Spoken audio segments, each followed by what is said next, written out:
Ladies and gentlemen, good evening and welcome back to our channel once again. And allow me to begin the video by asking you guys a very simple question. If elections were held in the Republic of Kenya today, would you vote for William Ruto for a second term? Or will you vote for someone else? I'm asking that question because earlier today, William Ruto made a statement that shocked me. That he's not preparing to lose in 2027. And that he knows how, mark that, he knows how he will win in 2027. He then challenged those who are his competitors to stop talking and start preparing for a defeat. I listened to William Ruto very closely. And I remembered in 2022, William Ruto used to speak with the same confidence. Ladies and gentlemen, if elections were held today, do you think William Ruto will win because he's so sure? Mimi ninajua ya kwamba nimepatiwa kazi na wananchi wa taifa la Kenya. Na hiyo kazi nimepatiwa, najua mtihani ni 2027. Na hiyo mtihani ya 2027 sipangi kuanguka hiyo mtihani. Hiyo mtihani ya 2027 mimi najua vile nitapita hiyo mtihani. Kwa sababu mlianiambia nirekebishe kilimo. Na hiyo kilimo nimerekebisha. Chai inalipa beta. Kahawa inalipa beta. Fertilizer nimeteremsha chini. Maziwa inalipa beta. Sio ndio mtihani? Mliniambia niunganishe stima. In 5 years tutakuwa tumeunganisha 1.2 million people. Mliniambia nirekebishe elimu. Elimu nimenyorosha CBC, nimeajiri walimu 76,000, niko na funding model mpya ambaye imeokoa ma university karibu 23 ilikuwa imecollapse. Hiyo program inaendelea mzuri. Tulikubaliana na nyinyi mambo ya kupanga ajira ya vijana. Hiyo ajira inasonga pale kwa affordable housing, inasonga kwa mambo ya market, inasonga kwa mambo ya digital jobs, inasonga kwa mambo ya export of labor. Mimi niko na scorecard ambaye itadhihirisha wazi ya kwamba hiyo kazi ya kupanga ajira ya vijana nimetekeleza. Muliniambia nipange mambo ya afya. Mambo ya afya ndio hii.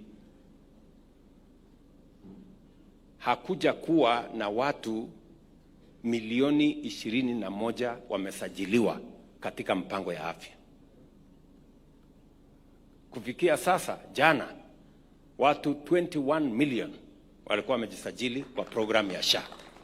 Ile zamani ya NHIF ilikuwa kati ya 7 million hapo 8 million. Na hii mpango itafikia kila mtu. Ile ya zamani ilikuwa na ubaguzi. Hii nitahakikisha imefikia mama mboga, imefikia mama wa kijiji yote, pia na wao watakuwa na bima ya afya kama sisi ambao tuko na kazi, ambao tuko na uwezo. Even those who cannot afford will have a universal health cover. So wale wanaongea mambo mingi wajitayarishe kwa hii mtihani. Wasiongee tu hivi. They must have a plan. And that plan must be better than mine. Lakini kama ni kuongea tu hii kelele, watazama asubuhi na mapema. In my considered opinion, if elections were held in the Republic of Kenya today, Kenyans might actually vote against William Samoei Arap Ruto. That's the fact. And that's why the question has always been, who can defeat William Ruto in 2027? I don't want to get into those for now. For now, I want us to figure out why William Ruto is speaking with that confidence. Before we do that, for those who are watching this channel for the first time, please take a second or two, click that subscribe button so that next time we produce a video like this, YouTube will automatically notify you. And to the subscribers, I want to continue thanking you guys for your continued support. Because without that support, this channel cannot be where it is. Ladies and gentlemen, without any further ado, allow me to dive in. Ladies and gentlemen, the only reasons why William Ruto is so sure about winning in 2027, in my view, are as follows. Number one, rigging. The truth of the matter is that there is never a free and fair, credible elections in the Republic of Kenya and in Africa in general. If that were the case, Raila Odinga would have been the president of the Republic of Kenya, especially in 2007. Even in the last election, Wafula Chebukati rigged William Ruto in. Can Kalonzo Musyoka and Gachagua stop any rigging schemes by William Samoei Arap Ruto? That is the question. Because for me, I doubt if they have the capacity to stop rigging. And rigging normally takes different forms. Who is recruiting the IBC commissioners as we speak?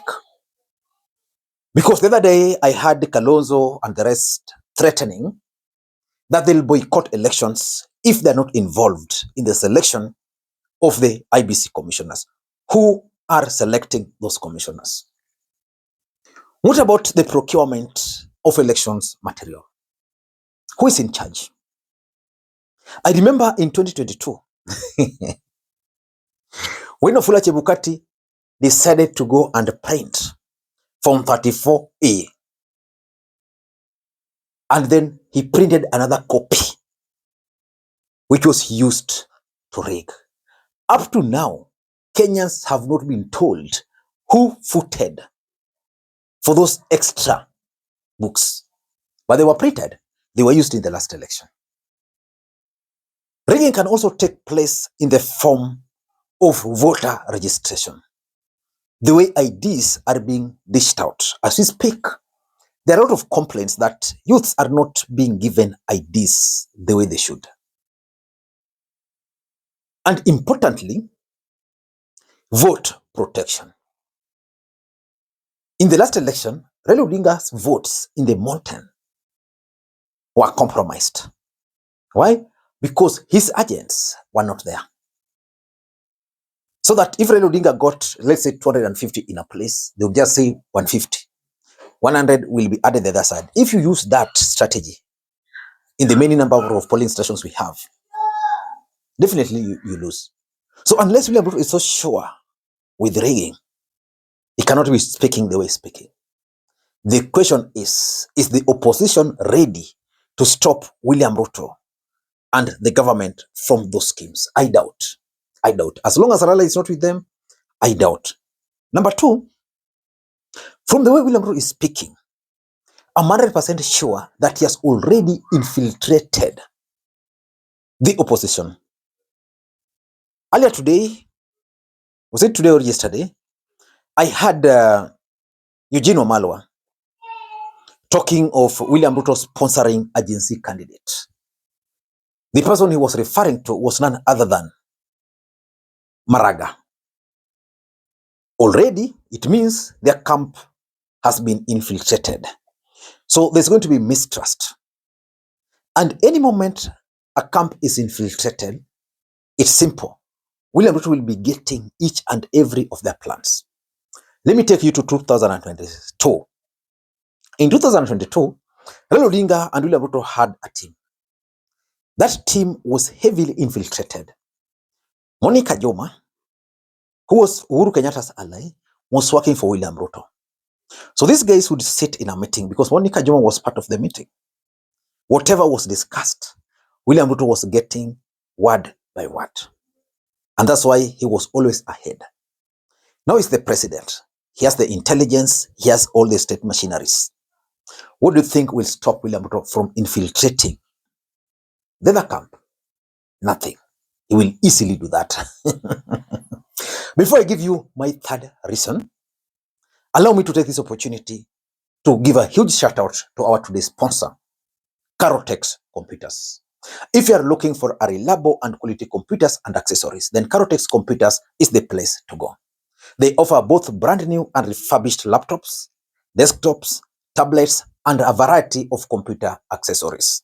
They are located at Nairobi Bazaar Plaza along Moi Avenue, Mezzanine, first floor, room number 7, unit 7.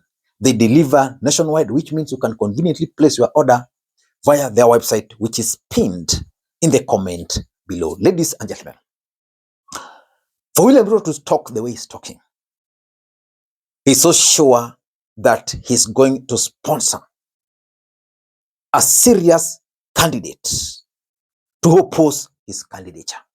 In short, William Ruto is going to sponsor an opposition candidate to split the votes. There's something Eugene said about Ruto sponsoring a Gen Z candidate. That's not the truth. The truth is William Ruto is going to sponsor a candidate within their camp. Ndindi Nyoro is likely to run. If Ndindi Nyoro were to run, who is going to be the biggest loser? If Maraga were to run, who is going to be the biggest loser? Because the only way to defeat William Ruto is for the opposition to unite. Without a united opposition, they're headed nowhere. Ruto is going to sponsor a serious candidate to run. And Kenyans are going to rally around that candidate. But the main intention of that candidate is simply going to split the votes. Number 4 is the use of the deep state. In the last election, Uhuru Kenyatta had the deep state. But Raila Odinga never used it effectively. Not Raila Odinga really, but Uhuru Kenyatta never used it effectively. And that's why most of Raila Odinga supporters up to now still believes that Uhuru Kenyatta played Raila Odinga. Ruto has state machinery, development, intelligence, security, appointments. He can play around with them. He's so sure.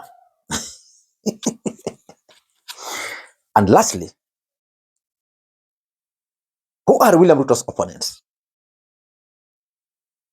Who? Do you think William Ruto cannot buy them? If you've been following newspaper headlines this week, it's all about corruption, money here, money there, money stashed abroad. Everywhere. And the 2027 presidential elections is going to be the most expensive election in the Republic of Kenya, in the history of the Republic of Kenya. Simple. Ruto is going to use money to buy his opponents. I don't know what to think. That's my take. Until next time, this is Lee Makwiny. Bye-bye.